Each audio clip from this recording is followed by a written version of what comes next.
l'équipe Renault comprenait 2 4 chevaux. Une Savane, série Coloral. Un pick-up, série Coloral. Un break, 1000 kg Tropique. Et le camion 5 tonnes à moteur horizontal sous le châssis. Ainsi donc, 6 voitures appartenant à 5 types et emportant à bord conducteurs et passagers vont accomplir cette extraordinaire randonnée Alger-Le Cap qui peut se traduire ainsi. 16 000 km, 32 étapes. Une épreuve sportive sans doute, mais aussi un banc d'essai qui compte. Et maintenant, la grande randonnée commence. Avant de quitter la capitale, les pilotes de l'équipe présentent à Billancourt leur matériel à la direction de la régie Renault qui, très sportivement, n'a pas craint d'engager dans cette gigantesque épreuve des véhicules de tout modèle, même un camion 5 tonnes et les derniers nés de la série Coloral dont la fabrication est à peine commencée. Pimpante et pleine d'ardeur, l'équipe Renault traverse rapidement la France, engourdie par le froid, et se dirige vers Marseille.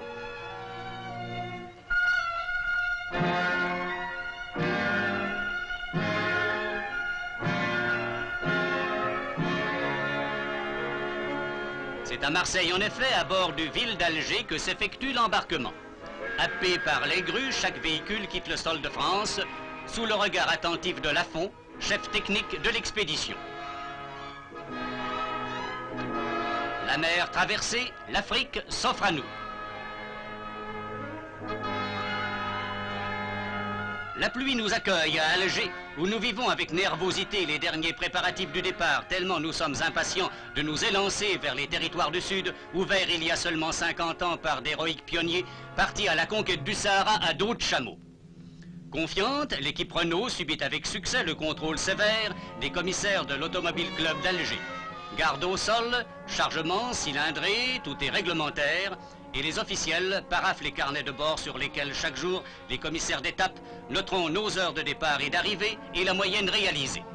Celle-ci peut atteindre 50 km à l'heure, mais ne peut jamais être inférieure à 35 km à l'heure. Une minute de retard équivaut à 5 points de pénalisation. Toute la valeur sportive de cette épreuve, unique au monde, réside dans un règlement draconien appliqué quelles que soient les circonstances et les difficultés de l'étape. Piste dangereuse et défoncée de la première partie du parcours qui traverse le Sahara, les territoires du Tchad, l'AOF, la Nigeria anglaise et l'AEF. Le départ est enfin donné le 1er janvier, tout près du monument élevé à la mémoire de ceux qui en 1900 sont partis d'ici même pour conquérir le Tchad. C'est l'aventure qui commence. C'est un magnifique rêve d'enfance qui se réalise. À bord, nul ne chante ni ne parle. Chacun se demande, vais-je pouvoir tenir jusqu'au bout?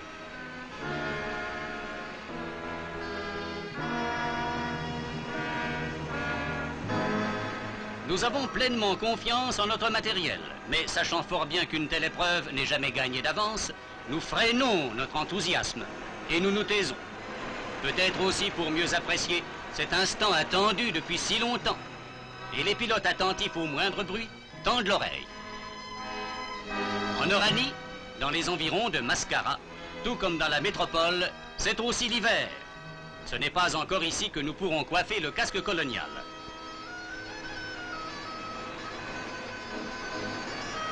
La route est bonne, mais pas pour longtemps.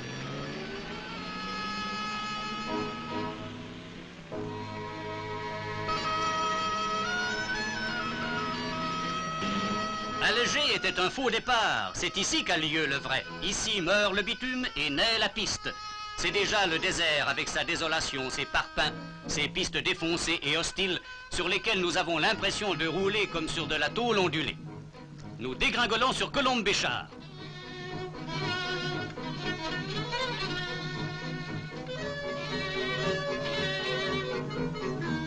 Colombe-Béchar, ce n'est pas encore le Sahara, mais c'est la porte ouverte sur le désert à toutes les caravanes de nomades venus de Mauritanie ou du Fezzan et qui, durant des mois, à pied et tirant leurs chameaux, empruntent la séculaire route du sel. 600 km viennent d'être couverts. Au terme de cette première rencontre avec la piste et des conclusions satisfaisantes qui en découlent, au garage de la compagnie transsaharienne, l'optimisme fait enfin équipe avec nous. Nos véhicules sont capables d'affronter l'Afrique. Nous n'en doutions pas, mais à présent, nous en sommes sûrs. Du sable, de la rocaille ou des touffes d'alpha surgissent parfois des borges, pourpres ou blancs. Capricieuse, la piste nous oblige à regarder le compteur plus souvent que le décor impressionnant qui nous entoure. Souvent, elle s'ingénie à faire tomber dangereusement la moyenne. Les pilotes jurent et pestent avec violence.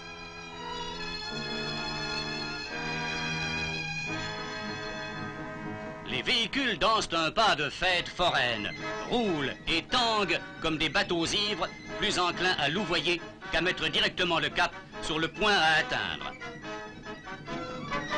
Inquiet sur le sort de la suspension soumise à un tel régime, cet équipage ne résiste pas au désir bien compréhensible de se rendre compte de l'état des lames de ressort.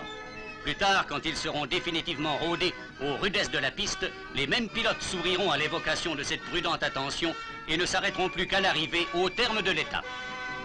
Traîtres sont les oueds souvent meurtris de trous ou hérissés de parpaings, mais le pick-up semble ressentir une joie espiègle à les traverser en soulevant des gerbes d'eau comme des éventails de paillettes. Cette joie, les muchachos la partagent aussi. Surtout quand notre ami l'Esprit, copilote de la savane, leur distribue des oranges. Pour eux, c'est la fête. Et ils voudraient bien, ces gosses du désert, que le rallye passe tous les jours ici.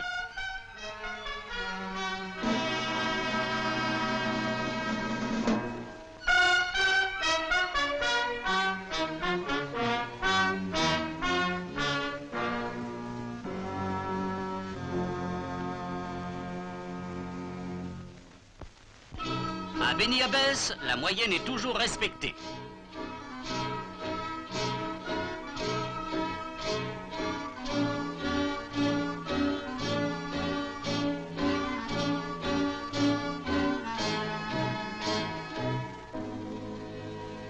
Le commissaire d'étape n'est autre qu'un capitaine saharien pour qui le rallye est aussi une aubaine.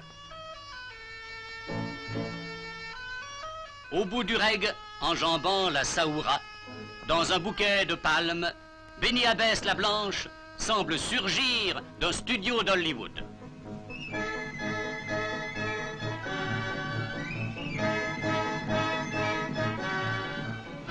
C'est cette image que l'on évoque avec regret le lendemain, sur la piste rocailleuse ou dans le bled immense qui nous entoure, si imposant dans sa simplicité.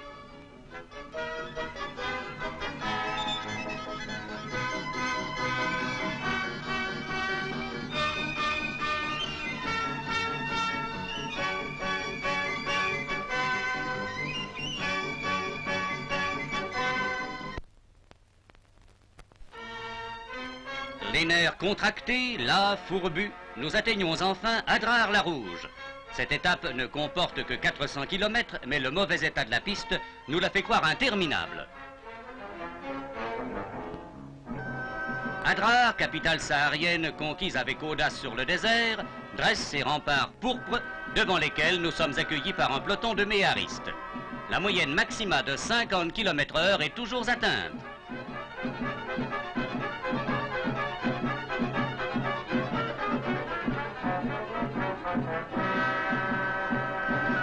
Curieux et étonnés, des indigènes entourent nos véhicules. Notre premier jour de repos a passé vite. Il nous faut prendre congé. Le capitaine commissaire de l'étape et Lagarde, chef de mission, synchronisent leur chronomètre. 5, 4, 3, 2, 1, partez! La vaillante 4 chevaux, qui a étonné ici tous ceux qui connaissent bien les difficultés du parcours, s'élance en direction de Regan.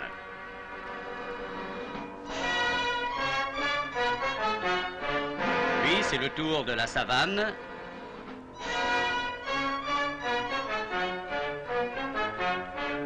Et du pick-up.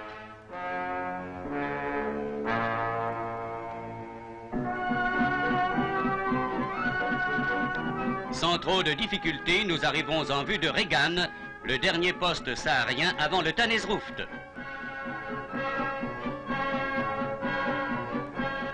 Cette table et cette chaise si menues dans cette immensité témoigne bien de l'intérêt que nous manifeste le jeune lieutenant chef de poste.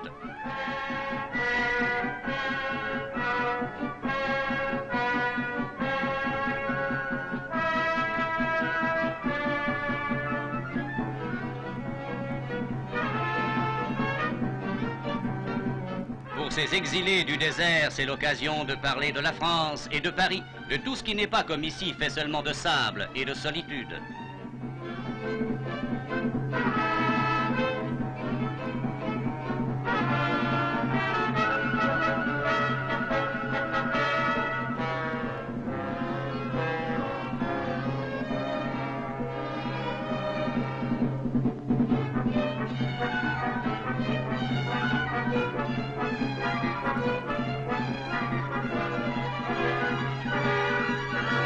La souriante palmeraie de Reagan est la dernière que le voyageur rencontre sur sa route jusqu'au Soudan, encore distant de 1000 km environ.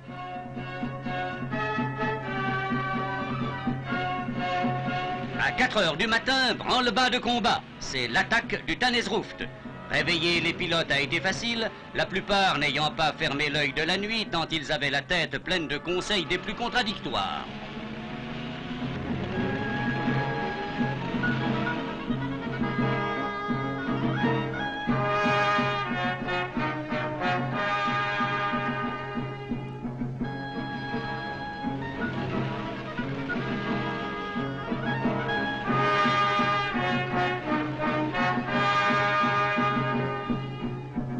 « 515 km doivent être couverts malgré les ensablements toujours possibles. La crainte de s'égarer, de perdre les traces, se lit sur tous les visages. Se perdre n'est rien, ne pas réaliser la moyenne serait plus grave. Travaux en cours, comme sur les boulevards ou sur nos routes nationales. Mais où sont les travaux et les cantonniers? Alentour, rien pour le confirmer. Cependant, les recommandations n'étaient pas vaines. Que de traces! Comment reconnaître parmi elles le sable mou du sable dur, ce maudit fèche-fèche qui fait s'enfoncer les voitures et patiner les roues? 10 heures consécutives sont nécessaires pour couvrir cette distance. Et c'est enfin Bidon 5, la capitale du pays de la soif. Bidon 5, 5 baraques en tôle, un phare éteint, un puits d'eau salée, une citerne d'eau potable valant 70 francs le litre, tout et rien. Comme on se sent petit et bien loin de la vie que nous menons chez nous. 3 hommes en temps normal constituent toute la population de Bidon 5. 2 militaires, un Normand et un Breton, et un pompiste indigène qui vivent là seuls durant 9 mois de l'année.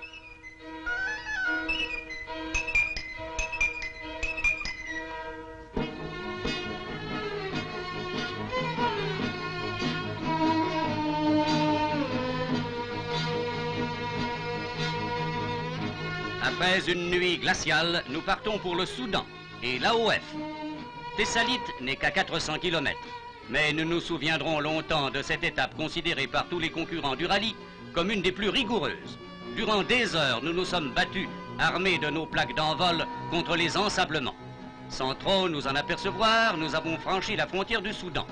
Nous n'étions plus dans le Tanezrouft, mais pour nous, c'était toujours le même et rude désert.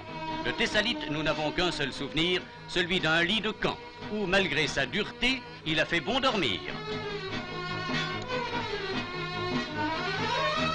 Meurtris encore par l'étape de la veille, nous stoppons à Bourem où le commissaire de l'étape nous reçoit comme si nous terminions une course de vitesse sur un autodrome. Le drapeau officiel à damier s'incline. Encore une étape terminée.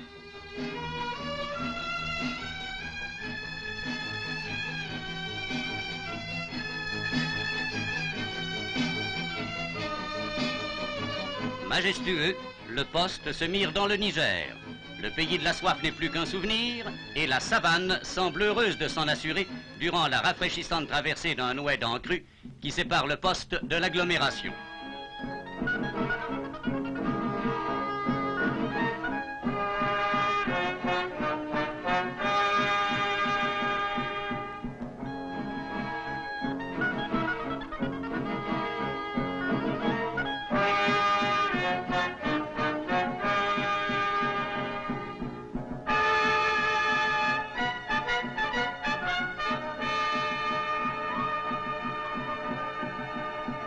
Tout près, des ménagères indifférentes au rallye lavent du linge, qui sera blanc, mais totalement dépourvu de boutons après un tel traitement.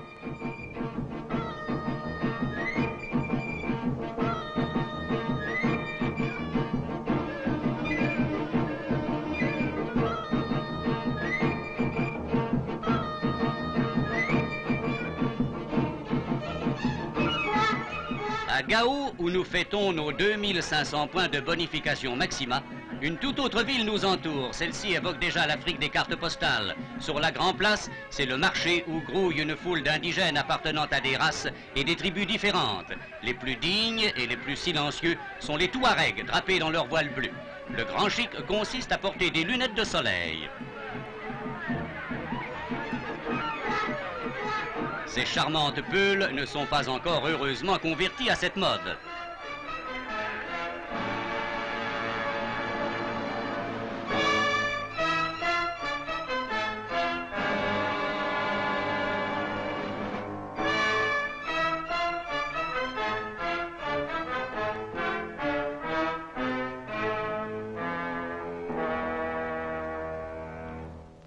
À Niamey, l'équipe Renault est toujours en tête du classement général et continue de soulever sur son passage la curiosité toujours accrue des indigènes et l'enthousiasme des colons. C'est la région des arachides et du coton. Ici, c'est la femme qui travaille, avec grâce d'ailleurs.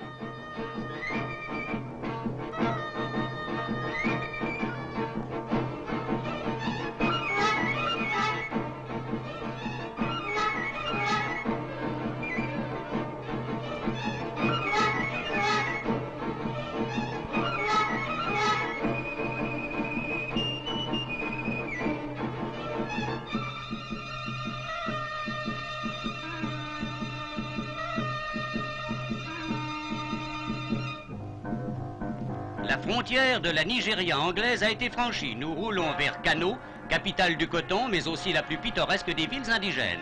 Témoin cette mosquée digne de Bagdad et d'un rêve des 1001 nuits.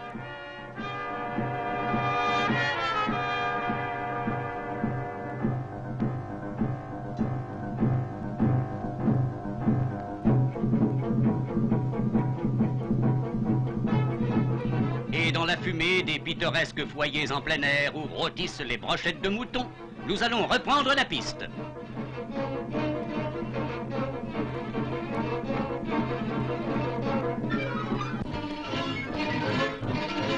Et c'est Potiskum, un campement dans la brousse nigérienne où nous passons la nuit. Nous regrettons sincèrement que Potiskum ne soit pas une étape repos.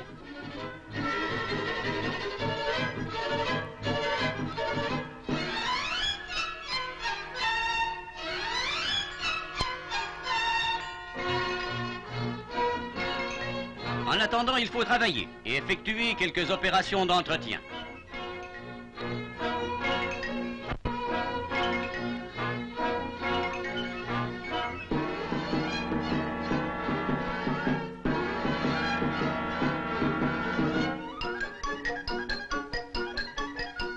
Au contact de ce fatalisme oriental qui nous irrite parfois et de cette mystérieuse magie noire dont on se moque avec trop de facilité, nous nous surprenons ici à regarder avec plus d'attention les gris-gris des sorciers et à considérer que la vie coloniale a du bon chez les Anglais qui, en pleine brousse, parviennent quand même à vivre avec confort. L'homme et l'esprit apprécient le thé du 5 o'clock.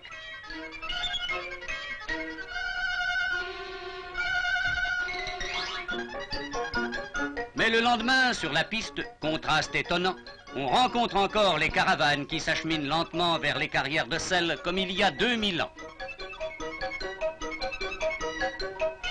Le Chari apparaît soudain devant nous.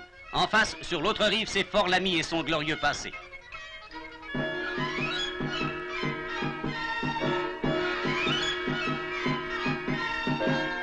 Nous utilisons notre premier bac.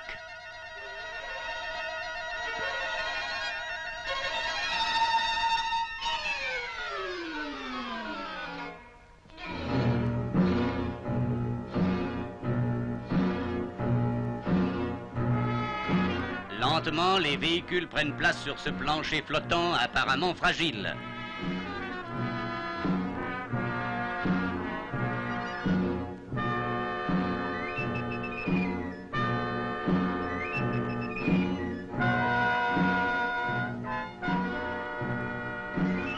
thermomètre accuse 40 degrés, comme il doit faire bon se baigner. Le commissaire nous le déconseille aussitôt, en raison des crocodiles qui souvent vagabondent dans ces eaux.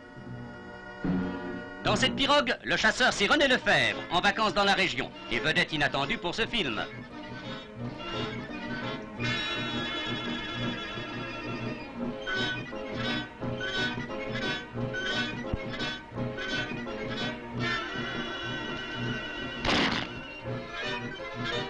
Un vol lourd de canards sauvages assombrit l'horizon.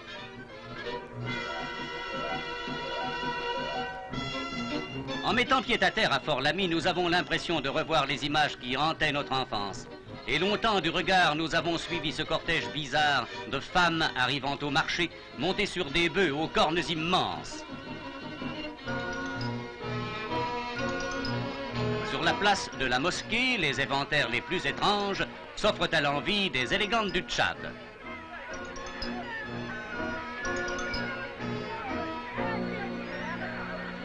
Ici, ce sont des épices, là, des poudres au pouvoir mystérieux. Plus loin, des forgerons changent des lames de ressort en flèches acérées. Marchands de babouches, cordiers aveugles aux masques tragiques, mais aux doigts si agiles, si adroits.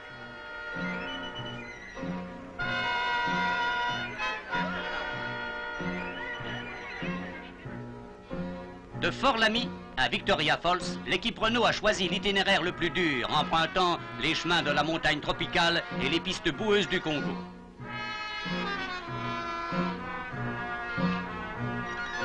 À la sortie de Fort-Lamy, il nous faut emprunter un autre bac.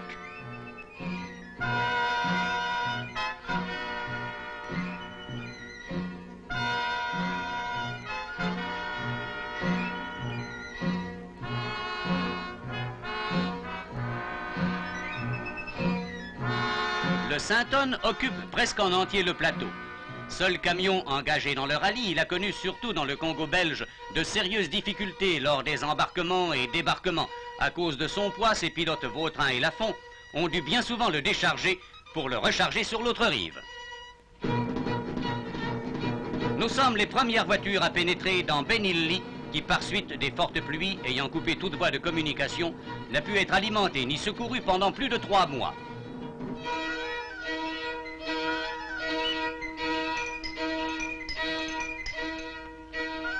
Nous sommes en plein centre de la grande chasse.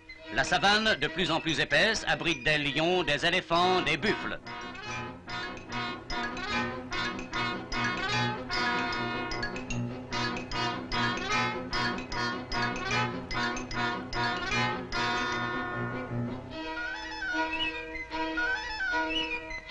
Récemment défoncées par de violentes tornades, les pistes reçoivent les soins de cantonniers vigilants, certes, mais pas assez rapides à notre gré. Et tandis que la moyenne brutalement tombe, nous secondons les nègres dans le transport d'un tronc d'arbre.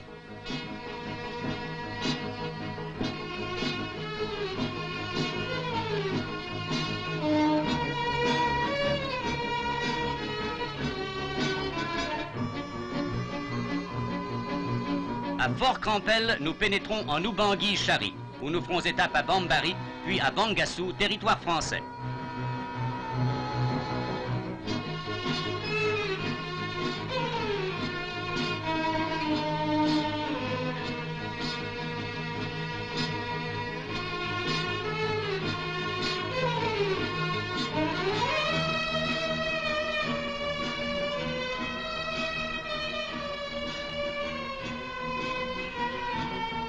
Des bacs durant 15 jours. Nous devons effectuer une moyenne de 4 traversées par jour, assez semblable à celle-ci.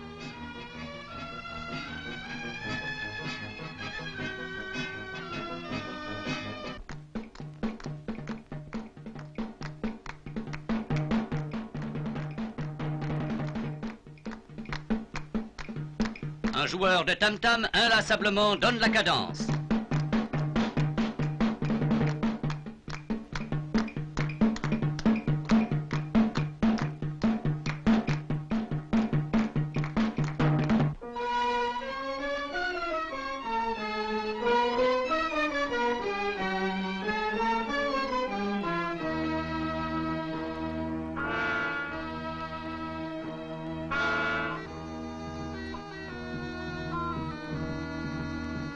Les formalités de douane terminées, nous pénétrons dans le Congo belge. C'est à partir d'ici que commenceront tous nos ennuis. Ces ennuis ne seront jamais d'ordre mécanique, mais la conséquence de la dure saison de pluie que nous devrons subir sur les pistes boueuses et glissantes.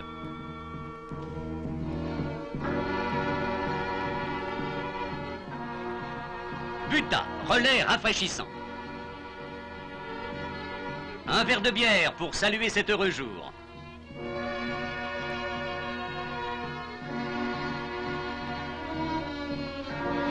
Encore un bac.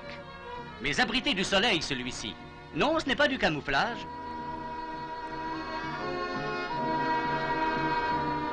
Et ma parole, remorqué.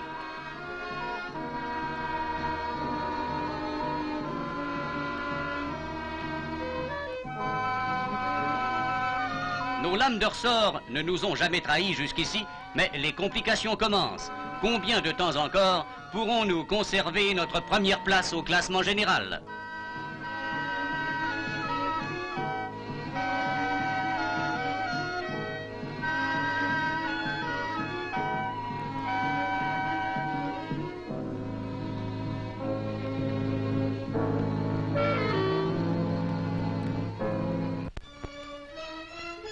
À Stanleyville, avec Le Pan et Pastor, dont je partage la cabine du pick-up, nous sommes fixés sur notre sort.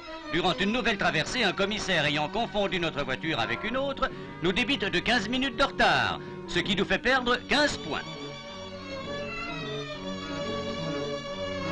Et ce n'est pas pour oublier cette amère déception, mais pour absorber ma ration journalière de quinine que vous me voyez boire ici. Détente à l'hôtel de la Sabena, où nous nous reposons des 6000 km déjà parcourus.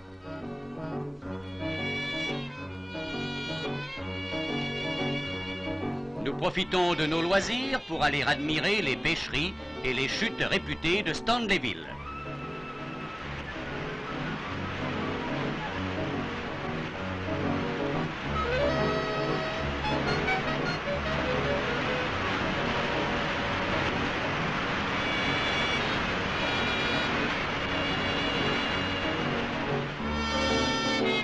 Le lendemain, à Nia Nia, nous longeons la forêt tropicale, puis grimpons à l'assaut de cols, atteignant souvent 2000 mètres.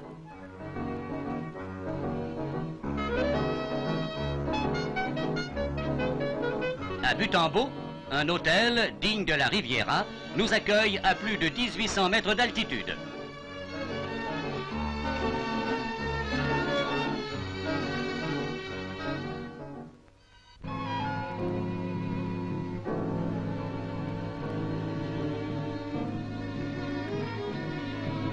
Nous sommes à 30 km de l'équateur, mais le soir, nous grelotterons de froid.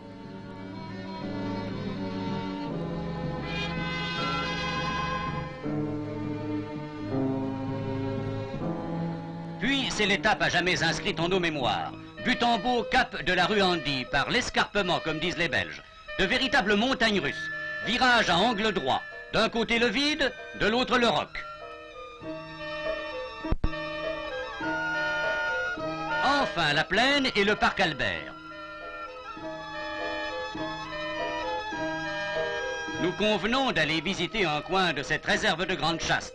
Vaste zone naturelle où les fauves se nourrissent eux-mêmes, jonglent dépourvus de cages et de barreaux.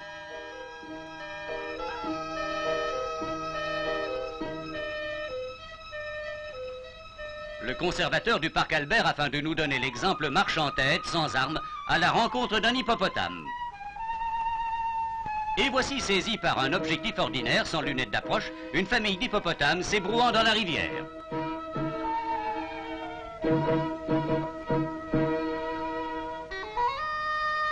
Ces éléphants ne sont pas dressés. Il vaut mieux ne pas insister.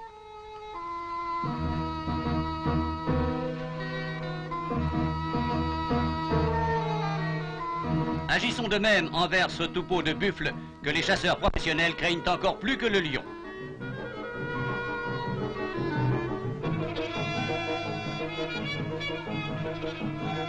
Les magnans, fourmis carnivores, abondent aussi. Notez bien que ceci n'est pas de la mise en scène. Courte pause à la buvette du camp de la Ruandie, fort appréciée par toute l'équipe, qui commence à se ressentir d'un mois d'effort.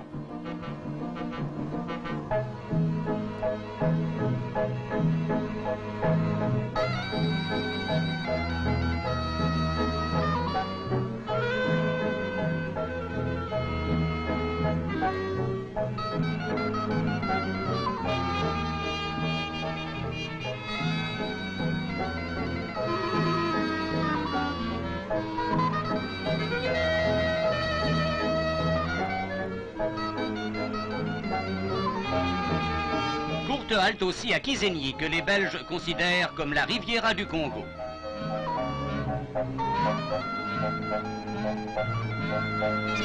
On évoque ici le charme et la longueur des lacs italiens.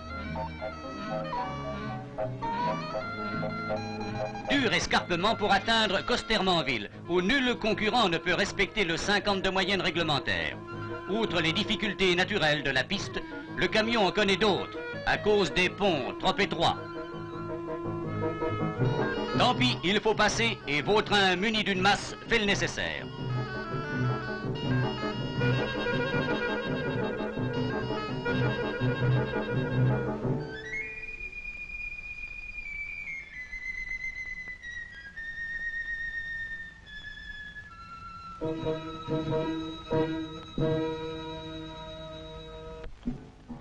La montagne continue à dicter ses volontés.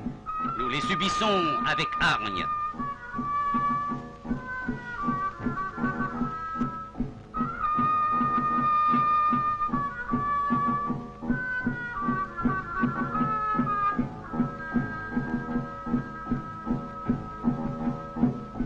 Costermanville est une ville champignon fort sympathique et pourtant nous emportons d'elle un mauvais souvenir parce que pénalisée à nouveau, comme tous les concurrents d'ailleurs.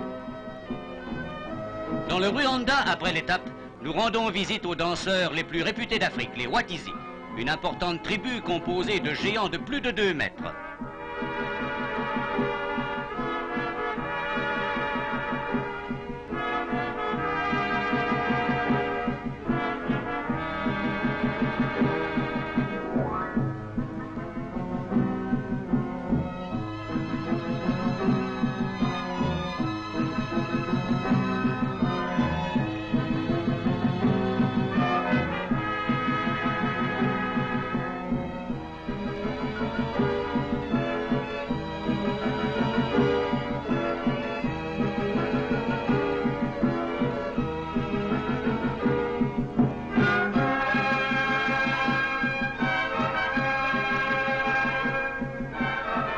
La saison des pluies au Congo belge se manifeste par d'intenses giboulées coupées de courts entr'actes. Et notre opérateur ne peut tourner pendant ces étapes très difficiles. Voici d'ailleurs un échantillon de ce que nous avons vécu durant 15 jours derrière le pare-brise, ruisselant d'une boue rouge gluante dite poto-poto. Cette bataille sévère contre la minute devient à l'écran une charmante promenade insouciante et même ensoleillée, bien différente de la réalité. Un gué de plus. Le 100e au moins depuis notre entrée au Congo belge.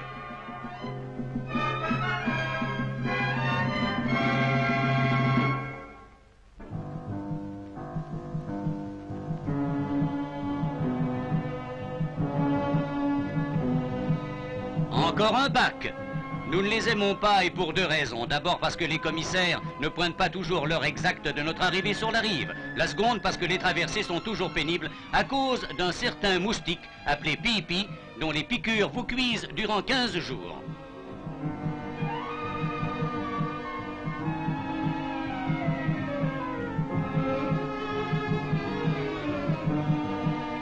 Toutefois, entre les moustiques et ce crocodile, notre choix est fait.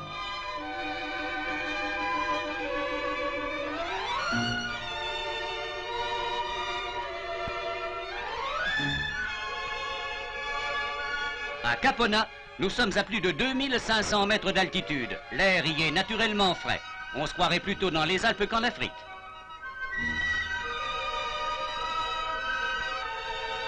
Et c'est la descente sur Elisabethville. Près de la poste, la colonie blanche se groupe autour de nous et c'est le 31e départ.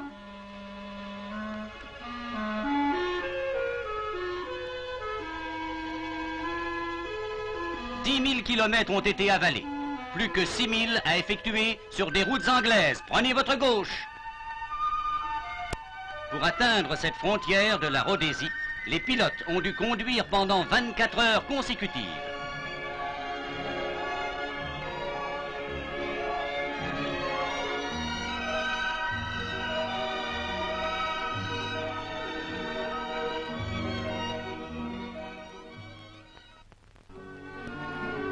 Victoria Falls.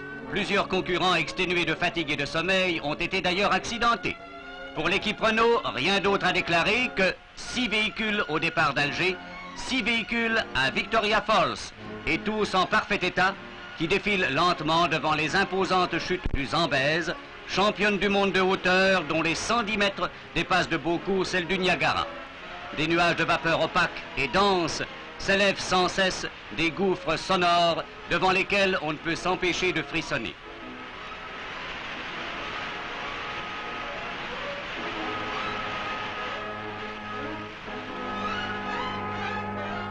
Pour la première fois, tous les concurrents du rallye sont rassemblés et, tout en entretenant le matériel dans le parc fermé, on fait connaissance.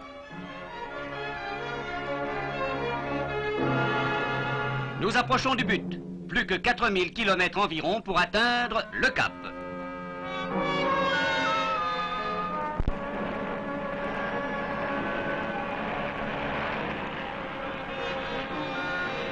Quittant les chutes de Victoria, nous traversons une réserve de chasse où le bruit des moteurs fait fuir les troupeaux de zèbres. Et où il est recommandé de ne pas trop jouer avec les fauves.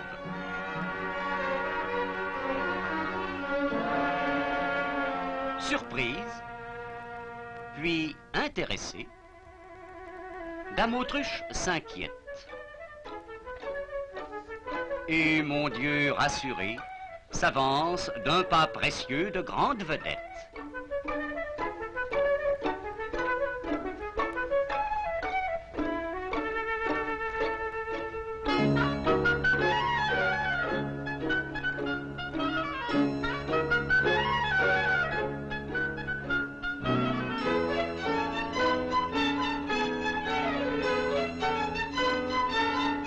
C'est une antilope cheval, d'apparence plus bonhomme.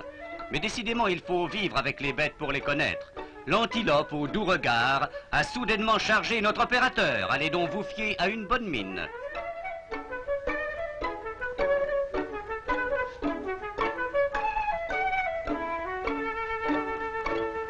Rabattons-nous sur ces braves singes, plus civilisés, sans dire plus humains.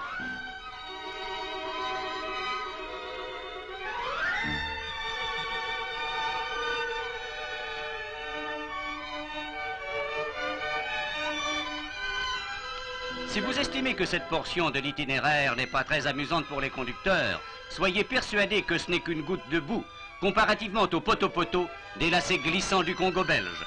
Ici au moins, il fait beau. Et cette rencontre avec la girafe ne manque pas de grandeur.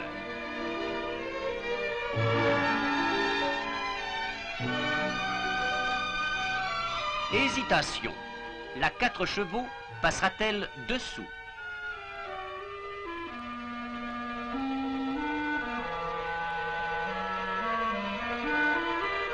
Curieux, notre ami l'esprit veut voir cela de près. Et du haut du toit d'ailleurs, on peut traiter d'égal à égal.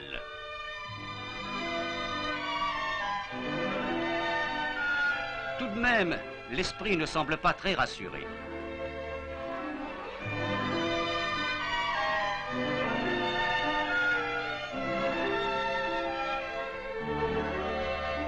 « 24 heures consécutives de conduite, une fois de plus. »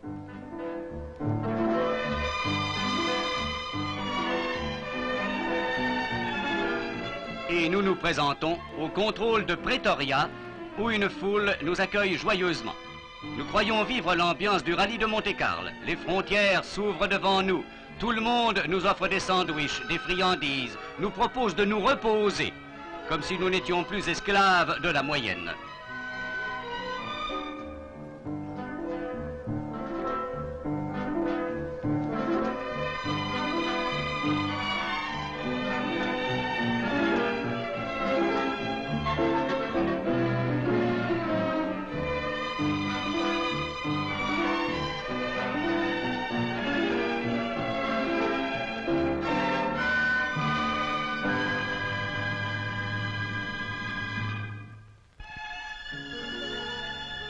Des curieux enthousiastes se pressent autour du garage Kaiser qui tient lieu de parc fermé.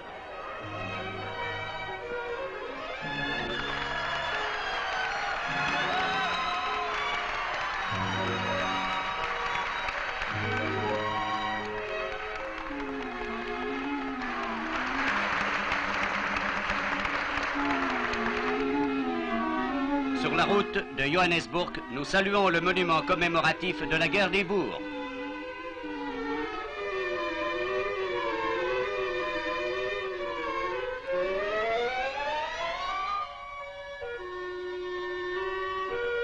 À l'étape, le maire de Johannesburg a tenu à nous féliciter et à nous donner le départ.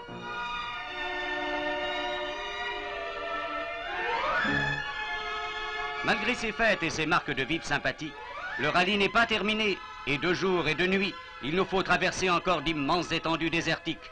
Brisés de fatigue, des concurrents s'endorment au volant. La route n'en finit pas. Les virages en montagne non plus. Et malgré tout, l'équipe Renault ne connaît aucun incident. Encore quelques efforts et cette randonnée de 2 mois sera terminée. Dans les faubourgs de Port-Elizabeth, où nous recevons un accueil aussi chaleureux qu'à Pretoria, la police concentre les arrivants.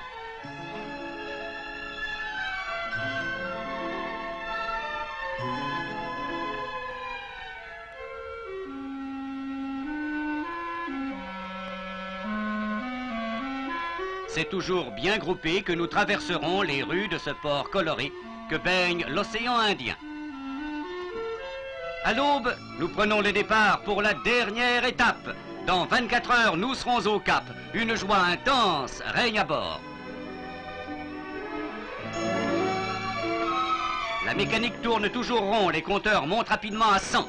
Monotone est la route et grande notre impatience. Encore un désert désolé et fastidieux. Tant mieux après tout, car il nous est ainsi permis d'apprécier jusqu'à la fin la rudesse de ce rallye qui ne ressemble en rien à une promenade touristique.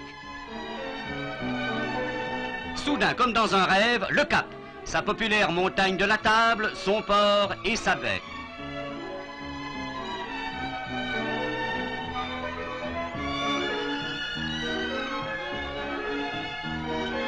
Et c'est l'arrivée. Accompagné du colonel Nabal, organisateur de ce rallye, M. Gazelle, ambassadeur de France, félicite chaudement l'équipe Renault pour la magnifique démonstration qu'elle a effectuée durant ce périple africain de 16 000 km. Le but est atteint. Dans le parc où sont rassemblées toutes les voitures concurrentes, ceux qui se considéraient hier comme des adversaires durant l'épreuve sont devenus des amis. Et c'est le défilé à Muizenberg, le Deauville de l'Afrique, devant une foule joyeuse d'estivants qui applaudissent nos couleurs. Techniciens et ouvriers de Billancourt peuvent être satisfaits. Le matériel a fait ses preuves au cours de ce tournoi dans lequel le sport a occupé une large place, mais qui demeure avant tout le plus rigoureux des bancs d'essai, riche en enseignements de toutes sortes.